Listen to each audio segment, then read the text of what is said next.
Olá, começando mais um Canal Z Podcast e hoje temos a honra de ter aqui conosco o professor e doutor em comunicação e marketing, Marcondes Neto. Tudo bem, Marcondes? Tudo bom, Marcelo? Prazer estar aqui, agradeço no Canal Z Podcast. Então vamos começar, Marcondes. Marcondes, quais foram as maiores mudanças nos últimos 30 anos do marketing e comunicação? Bom, é um período curto, onde muita coisa aconteceu. O principal fato nesse período foi o surgimento da internet,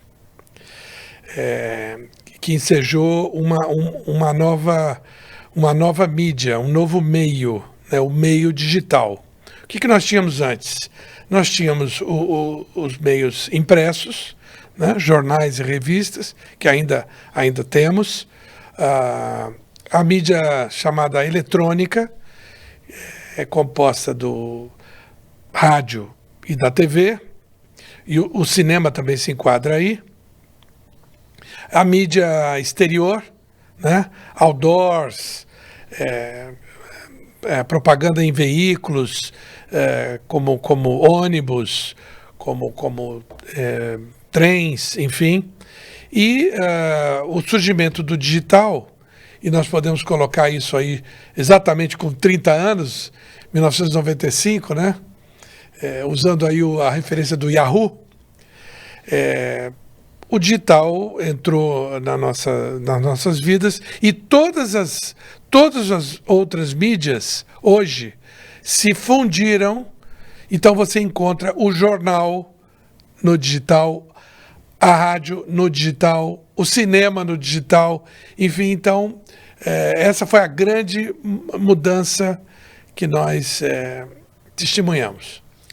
E como o YouTube e o Instagram e o TikTok, né, impactaram aí nessas mudanças? Bom,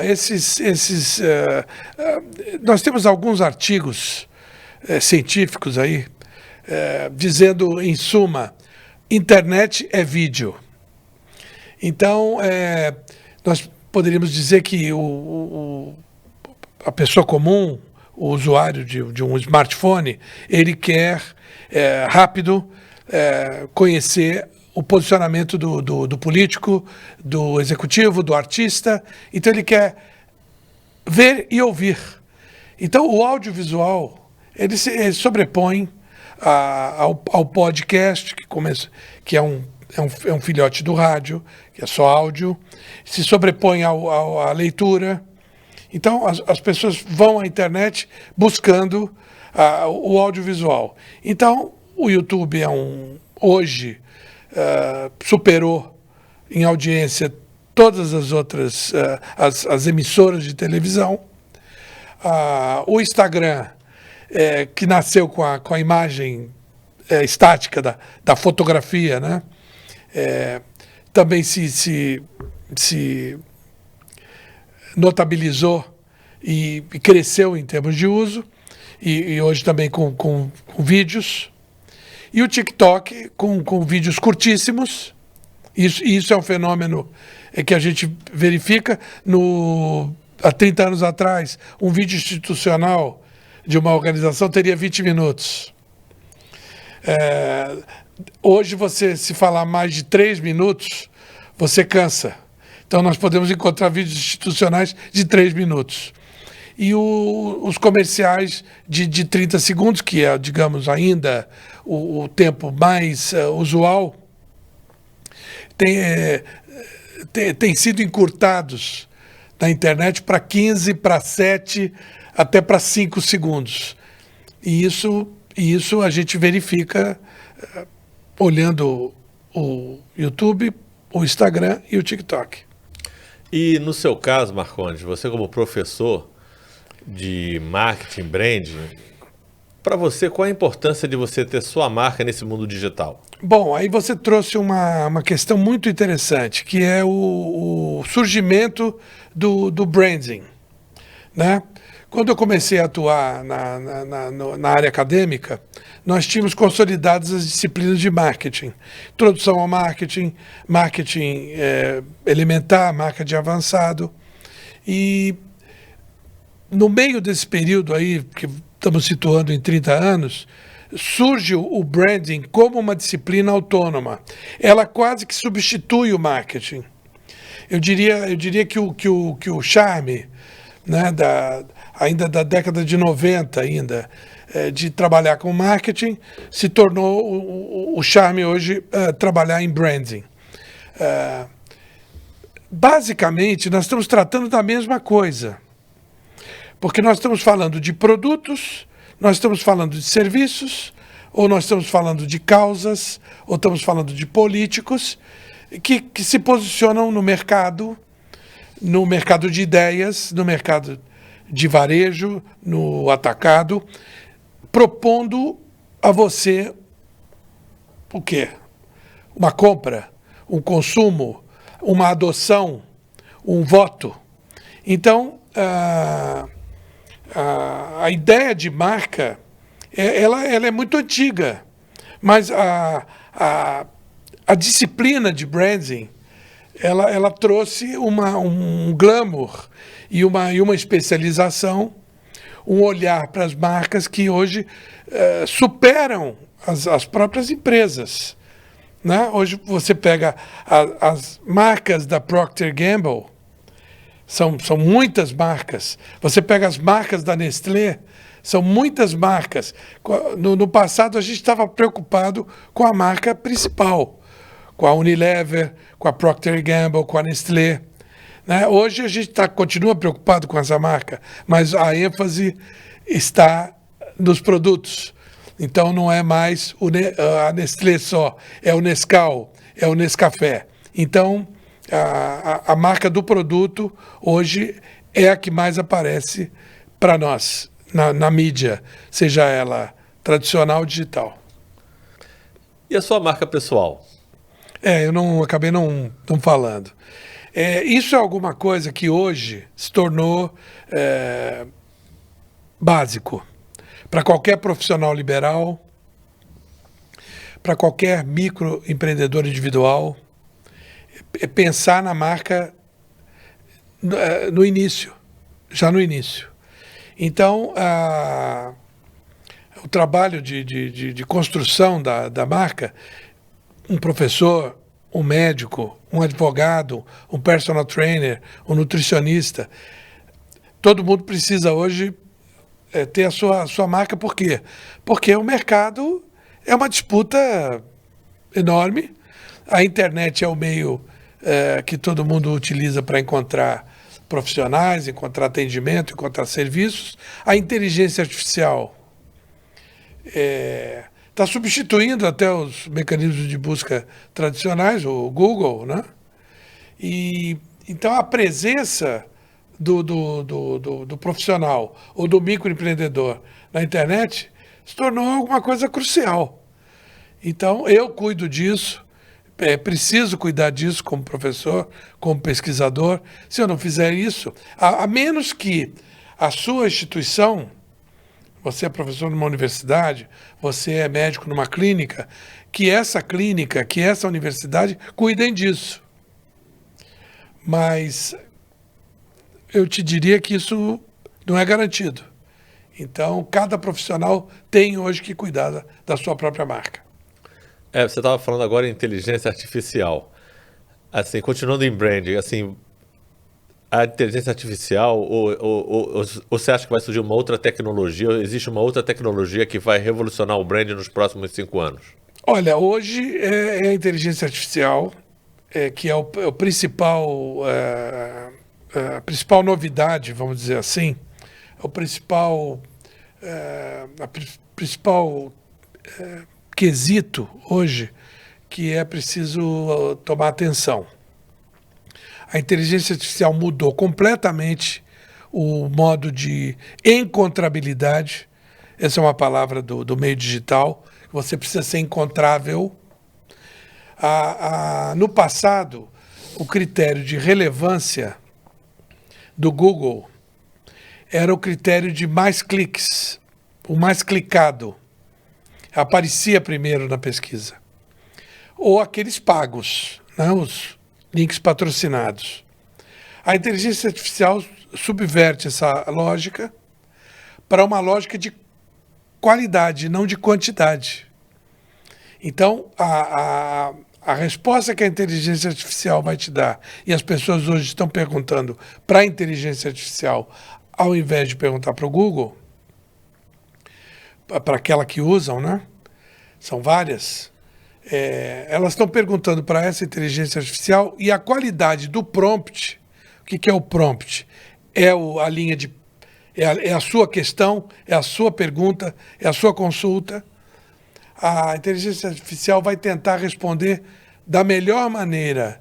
Qual é a resposta que mais se adequa à sua pergunta? E não buscando as mais clicadas.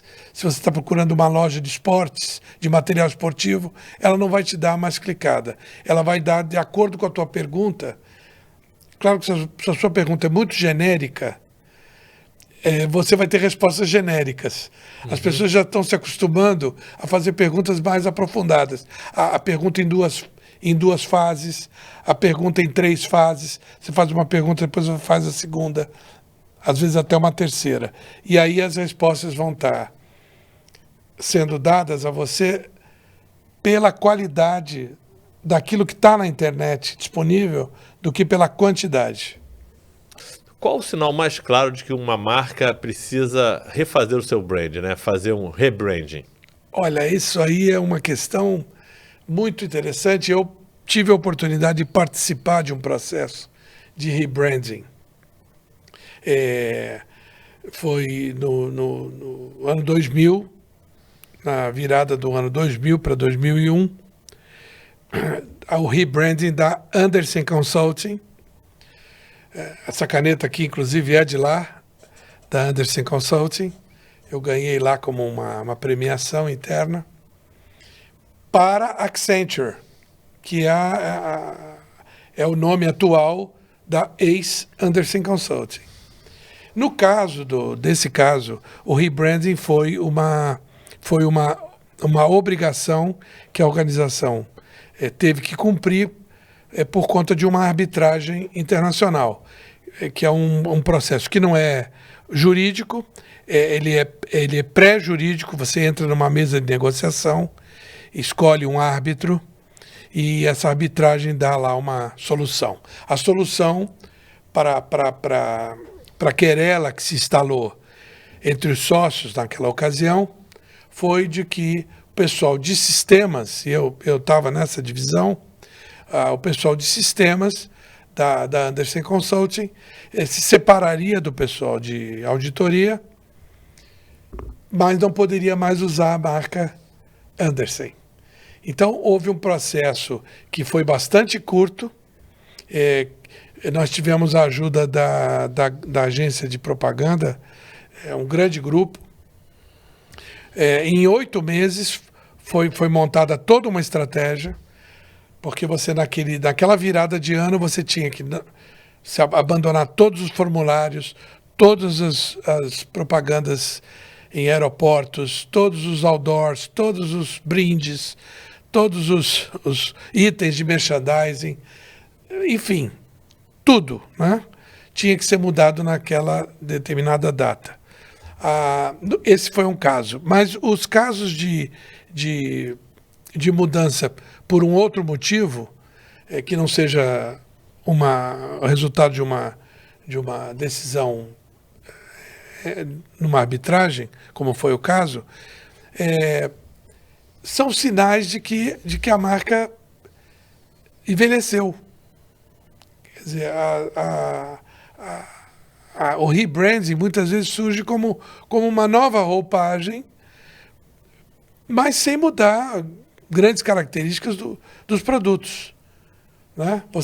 Você muda a marca para você fazer uma nova campanha, para você aparecer e investir e eventualmente galgar uma outra posição no mercado. A questão é uma briga por posicionamento.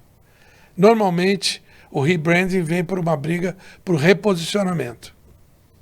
E como as marcas podem, assim, equilibrar, né, autenticidade com a necessidade de serem, entre aspas, assim, profissionais no YouTube? Olha, a questão da autenticidade é fundamental, sempre foi, né? Ninguém vai defender a falta de autenticidade, mas num mundo cada vez com mais comunicação, nós estamos vivendo um mundo quase de comunicação total. Esse é um termo curioso para a gente conversar. Comunicação total é o mesmo que comunicação zero, porque você cria uma tal cacofonia, um tal ruído, um tal barulho, que fica difícil de você. É como se você ligasse várias TVs aqui, ou como se você tivesse um aparelho que sintonizasse várias rádios ao mesmo tempo. Você tem todas e não tem nenhuma. Então, a questão da autenticidade, no mundo em que a gente tem muita mídia, você ser autêntico é fundamental. Porque se você ficar vendendo uma imagem edulcorada, mentirosa, vantajosa, sou o melhor... Bom, todo mundo diz que é o melhor carro. Como é que fica? Né? Então, você precisa apresentar dados de realidade, dados de pesquisa, dados de performance, para dizer, o meu automóvel é melhor na categoria. É claro que aí você busca reconhecimento numa agência de avaliação, você busca numa publicação especializada que vai e faz um ranking, enfim. Há uma diversidade de modos de você fazer isso. Agora, guardar fidedignidade às características reais do produto ainda é a melhor maneira de se obter autenticidade e preservar o seu lugar no mercado. Hoje falamos, né, que estamos na geração Z. Qual é a melhor maneira de construir uma conexão com essa geração? Esse é o grande desafio nosso, de todos nós. Da minha atividade acadêmica, pude passar, né, por alunos da geração X, da geração Y e da geração Z. A geração Z é muito afetada pela tecnologia presente. Então, é mais difícil você concorrer pela atenção. Inclusive, colegas lá da Accenture produziram uma pesquisa em um livro intitulado Economia da Atenção, que é a grande briga hoje pela tua atenção, pelo tempo que você vai dedicar. As pessoas que estão vendo esse nosso podcast, se elas vão mudar de canal, se elas se aborreceram com a nossa duração, com o nosso assunto, o grande desafio é de capturar a atenção. E de uma geração com muita exposição, a muita mídia, a uma coisa que acontece muito rápido, a um TikTok, que é uma ferramenta típica da geração Z. Você tem que falar mais rápido, você tem que dar o seu recado em pouquíssimas palavras, porque senão você perde o momento. Então, esse é o que é o grande desafio, por isso que eu disse anteriormente, aqui numa outra pergunta, sobre mensagens hoje na internet com 5 segundos, com 7 segundos. Isso era impensável. No auge, né? Vamos lembrar dos grandes publicitários, nós tínhamos comerciais de 1 minuto, comerciais institucionais ou até de produtos com 1 minuto de duração. Era o espaço mais caro da televisão, porque digamos, o tradicional, ou aquilo que mais vende, é o comercial de 30 segundos. Mas eu cheguei a ver grandes comerciais de 1 minuto. Isso é impensável hoje. Então, hoje, frações de 30 segundos, como 15, 7 e até 5. E Marcondes, como é que a gente constrói uma narrativa eficaz para o público online? Perguntas difíceis. Eu traduzo o storytelling, que é digamos, a técnica de construir histórias, aqui por arte narrativa. que seria uma das estratégias de reconhecimento. Depois a gente vai falar mais disso. Quer dizer, você ser reconhecido em qualquer mídia é a primeira coisa, né? Você precisa ser reconhecido. Quando batem os olhos em você, saber quem você é e tal. Então, a arte narrativa, ela é alguma coisa que nasceu na propaganda, e eu dizia aqui de comerciais de 1 minuto, contando uma história, é um roteiro. Eu me lembro de um comercial francês, de uma água mineral, que era de um comercial de 1 minuto, que no final do comercial era tão obra de arte aquilo, que os caras passaram os créditos dos técnicos, todos que trabalharam naquilo. Então é muito interessante a gente conhecer um pouquinho a história da propaganda. Eu recomendo, há muita coisa disponível. Então essa necessidade hoje de contar histórias cada vez mais rápido, isso é alguma coisa que também aconteceu com a arte, né? Hoje você ouve falar em micro canções, né? A música sendo também levada essa duração estreita, curta. Enfim, é um desafio. É um desafio para todo mundo, né? Falar em poucas palavras. Meu desafio aqui para você em responder, ser objetivo sem perder o fio da meada. Então, aprender técnicas,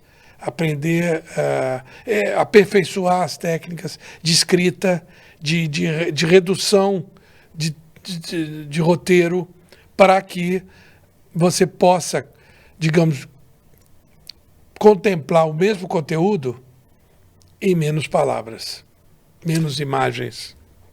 E a gente vê que, por exemplo, a gente posta vídeos no YouTube, no Instagram, e existe aquela parte ali, né, dos comentários do público, né, que viu o vídeo, né? E como é que esses comentários, esse feedback do espectador pode influenciar na tua estratégia? Bom, isso é uma grande diferença em relação à mídia tradicional, é o feedback. O digital permite isso, né? O comentário, o gostei, não gostei, o compartilhamento. Você vê que todo o conteúdo, aqui mesmo, em algum momento você talvez diga isso, né? Peça se o nosso espectador gostou, que curta, e se ele, então, puder, comente e compartilhe. Então, isso se tornou uma ação solicitada por todo mundo que produz conteúdo. E agora, muito importante, é trabalhar esse feedback, ler esses comentários, responder aos comentários. Isso é fundamental, porque você passou a ter uma mídia de 2 mãos. É claro que não são com a mesma potência. Nós estamos falando aqui e alguém que está nos vendo vai fazer um comentário por escrito, que a gente vai ver depois, ou talvez na hora. Enfim, há programas, há momentos de podcast em que há uma produção, uma equipe que te entrega, coloca na tela o comentário em tempo real.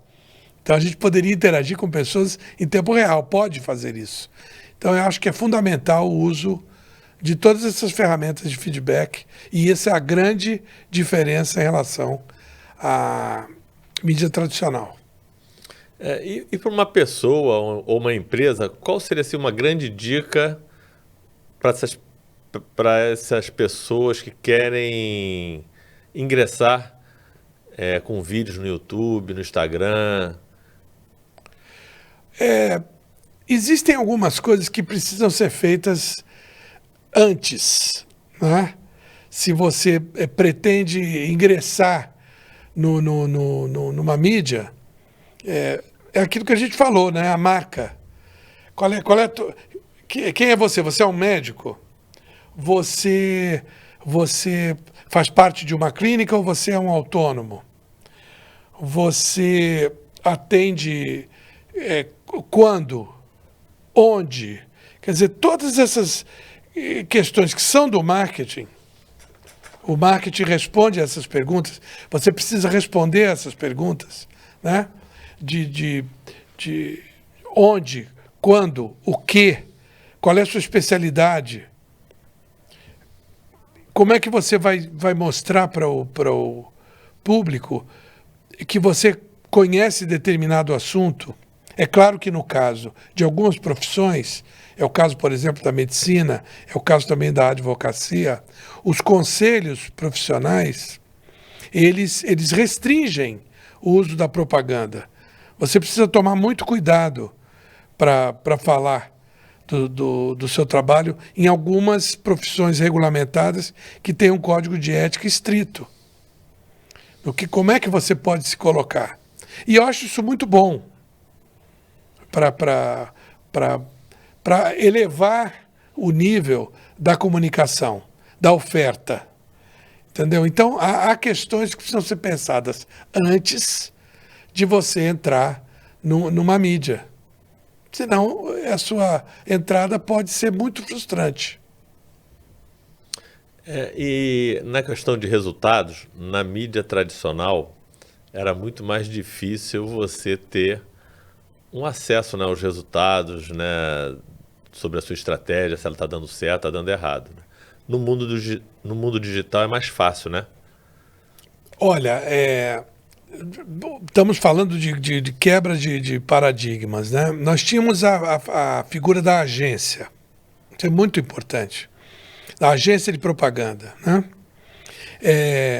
O que significa a palavra agência? Isso às vezes até alguns alunos meus tinham dificuldade de entender por que tem esse nome, né? Você agencia o quê? Quando você é um veículo. Quando você é uma agência. Você agencia tempo e espaço nos veículos. Então a agência buscava a sua comunicação. Você é um fabricante de um produto, você presta um serviço, ela vai buscar espaço para que você coloque o seu produto, o seu serviço, num veículo. E ela fazia a gestão dessa aparição sua nos veículos, sejam impressos ou eletrônicos. Com o digital, com a explosão, como eu disse na pergunta anterior, de mídias, é muito sutil a diferença entre mídia e veículo. Quer dizer, o meio é o digital, o veículo é o portal. O veículo é o canal do YouTube. O digital, a internet é o meio.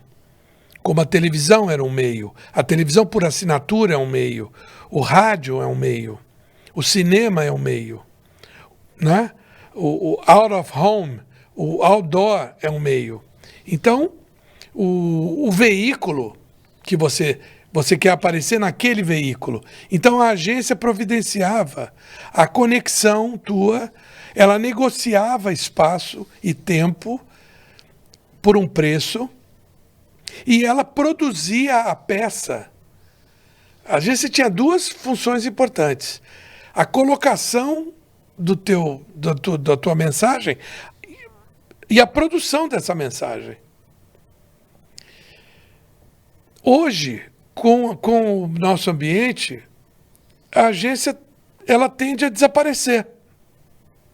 Porque as próprias marcas estão cuidando do seu conteúdo. Você fala hoje em marketing content, o owner, o proprietário daquela mensagem, ele mesmo cria o seu canal para falar com o seu público. Marcondes, antigamente as marcas investiam em campanhas longas na televisão, né, nas mídias tradicionais. E no mundo digital, a gente vê que uma pessoa que quer se cristalizar no YouTube, no Instagram, no TikTok, ela tem uma necessidade de estar sempre produzindo vídeos com uma certa frequência. Como é que você vê isso? Bom, esse meio digital, ele, pelo modo, inclusive, como funciona hoje, a pesquisa, que eu citei a inteligência artificial como importante mudança nesse aspecto, ela cobra do produtor de conteúdo mais conteúdo. Porque se alguma coisa foi agradável, foi curtida, foi compartilhada, o algoritmo, ela foi curtido pelo público, ele vai buscar no produtor mais conteúdo. Se o produtor não faz, ele começa a ser cobrado. Porque aí é uma questão importante da monetização. A monetização no YouTube, ela permitiu que muitas pessoas, inclusive hoje, tenham o YouTube como fonte de renda. Porque elas produzem um conteúdo relevante, seja ele, como eu disse, informativo, educativo ou de divertimento, não importa, musical, artístico. Ela gera conteúdo e a visualização desse conteúdo, o alcance desse conteúdo, a apreciação desse conteúdo e o compartilhamento desse conteúdo geram ganhos. Ganhos para o produtor e ganhos para o YouTube, consequentemente para o Google. Então é uma máquina. É uma máquina que a monetização trouxe e que hoje gerou esse ecossistema. Um problema que não posso deixar de mencionar é a questão da entrada da política na internet. A mídia tradicional era toda regrada no meio político eleitoral, né? Mas o digital entrou e as nossas leis não tiveram a velocidade necessária para acompanhar. Então, muitos dos problemas que nós temos hoje, ligados a fake news, a disparos em massa, uso indevido de dados e alguns jargões que a gente vem ouvindo como problemáticos, eles têm origem no uso da internet, uso de robôs, fazendas de cliques, coisas que